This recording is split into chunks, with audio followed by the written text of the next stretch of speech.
আসসালামু আলাইকুম। আপনাদের সাথে আমি একটা জীবন গল্প শেয়ার করতে চাই। আমি একটা মেয়ের সাথে রিলেশন করতাম এবং দীর্ঘ 3 বছর রিলেশন করার পর সে বলছে যে আমি তো পড়াশোনা করতে চাই, তুমি আমাকে পড়াশোনা করাবা। আমার তো বাপের টাকা নাই। আমি যে তাহলে করো তুমি। তখন আমি একটা চাকরি করতাম। আমি মধ্যবর্তী ঘরের সন্তান। এই মেয়েটা ছিল একদম নিম্ন মধ্যবর্তী ফ্যামিলির মেয়ে। পড়াশোনা করার মতো তাদের কোনো সম্ভব ছিল না। তখন আমি কি করছি, তাকে ইন্টার পাস করেছি, ইন্টার পাস করাই অনার্সে ভর্তি করেছি। ভর্তি করার পরে তখন লাস্টে সেই মানে সে আইএলটিএস করছে। আইএলটিএস করে স্টুডেন্ট বিষয় সে আমেরিকার স্কলারশিপ পায়।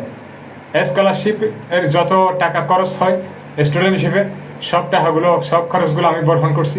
বহন করার পরে লাস্টে এই মেয়েটা সে আমেরিকাতে যায়, নিউ ইয়র্কে যায়। নিউ ইয়র্কে গিয়ে সেই মানে স্টুডেন্ট বিষয় যাওয়ার পরে সে তার জব হয়, ভালো একটা জব হয়। জব হওয়ার পরে সে বাংলাদেশের 8 লক্ষ টাকা বেতন পায়। সে একটা অ্যাকাউন্টিং নিয়ে অর্থনীতি নিয়ে পড়ছে। অর্থনৈতিক নিয়ে পড়াশোনা করে সে এখন সেই জব করতেছে। সে আমার আর কোচ নেয় নাই। কোচ না নেওয়ার কারণে আমি তো মনে করছি যে সে আমাকে নিয়ে যাবে।